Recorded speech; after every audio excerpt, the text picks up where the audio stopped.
Hi, and welcome back to Foul is Fair, the channel where we analyze many of the great William Shakespeare plays act by act. Today's topic will be the first of a three-part installation on the marvelously bloody play, Macbeth. Macbeth, undoubtedly one of Shakespeare's greatest plays, exactly why we are so excited to analyze it. Today's video will be on Act 1 and 2.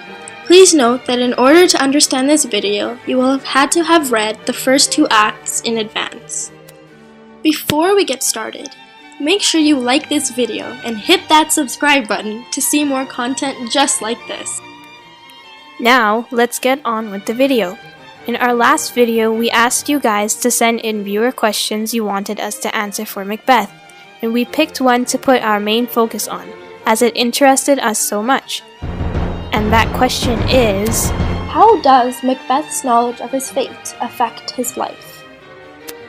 We decided to use this question as a baseline for all three installments of our Macbeth analysis, and so we formed this overarching base to tie everything together from the viewer's question.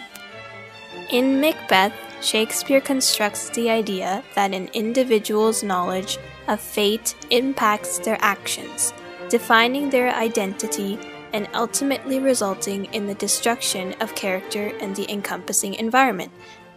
And so, let's officially start our Act 1 and 2 analysis. Narrowing this down further, in this video we will be focusing on the following. When Macbeth gains the knowledge of his fate, it leads him to execute unanticipated actions, causing a negative shift in both his identity and his surroundings. In the first and second acts, Macbeth learning about his fate causes uncertainty about his character and unforeseen actions being taken by him. Throughout these acts, Macbeth greatly struggles to figure out who he is, whether that be a noble follower of the king or a murderous general. A shift can be seen by the change of character between the first and second acts. Macbeth's knowledge of his fate drives him to disregard his past loyalties. The first initial impression given from this line when the king says, "What he hath lost, noble Macbeth hath won." This is important as the king's words show who Macbeth is and what he thinks of him. It shows that he is a very valiant and noble knight who holds a deep regard for righteousness. Macbeth also feels the king is a good man and he is honored to be by his side. This only proves Macbeth's kind-hearted nature, as well as when Lady Macbeth mentions, "Yet I do fear thy nature, it is too full of the milk of human kindness." This shows that Lady Macbeth thinks her husband is so kind-hearted he could never kill the king. This impression is soon proven to be invalid as he falls into contact with the Weird Sisters. Macbeth begins to show greed for power after the three witches expose to him a statement concerning his past, present, and future. Macbeth's knowledge of the prophecy presented to him by the witches impacts his character greatly as his greed for power further escalates and his prior noble and valiant nature deteriorates. This can be seen when he says, "This supernatural soliciting cannot be ill, cannot be good. If ill, why hath it given me earnest of success? Commencing in truth, I am Thane of Cawdor." Here, Macbeth ponders to himself, contemplating about the truth of the witches' prophecies and if he'd have to execute an action to fulfill such a fate, perhaps even by means of murder. "My thought, whose murder yet is but fantastical, shakes so my single state of man."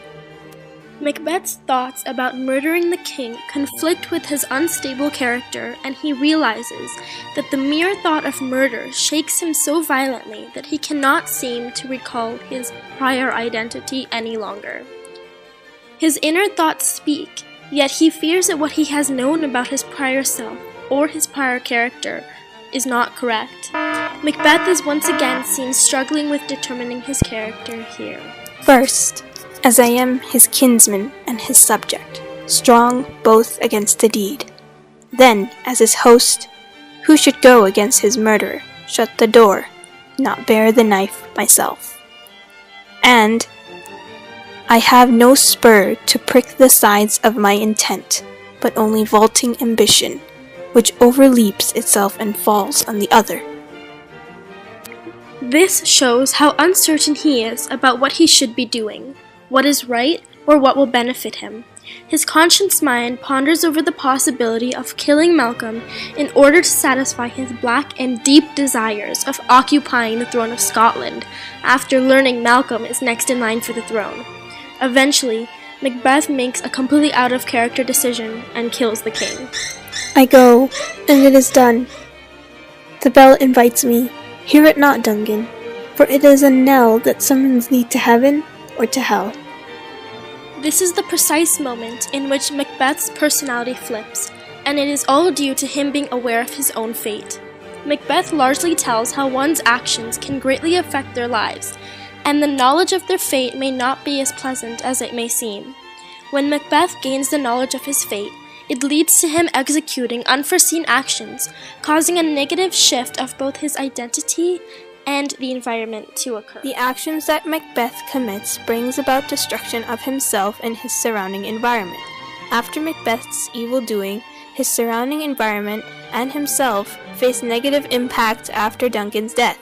His prior milk of human kindness, natured character, completely deteriorates as he executes the action of slaughtering the king. I have done the deed.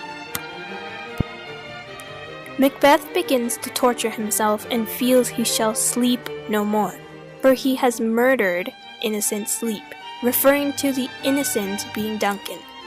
This shows his change in attitude as he finds his character alter, as though from a sane state to an insane state.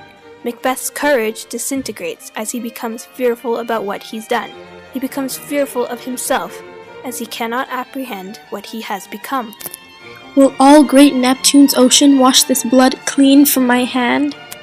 No, this my hand will rather the multitudinous seas, incarnadine making the green one red. He even resorts to lying about the sadness and despair he endures from the king's death, said to have been done by the guards. This can be seen in the following quotes. Had I but died an hour before this chance, I had lived a blessed time, for from this instant there is nothing serious in mortality. And there the murderers, steeped in the colors of their trade, their daggers unmannerly breached with gore. This is something not true to Macbeth's nature. As well as this, the king's death seems to bring upon a negative impact, as through the duration of this period, a king being killed was the most appalling sin of all, since a king was ranked in a very high status, being that they are chosen by God to rule and obtain a godlike divinity. This is shown to send everything into chaos, people and the environment around them. The following quote, lamentings in the air, strange screams of death, and prophesying with accents terrible of dire combustion and confused events, new hatched to the woeful time, proves how Macbeth's actions had brought upon a great catastrophe, had the people hear cries of grief and made them feel the shake of the earth.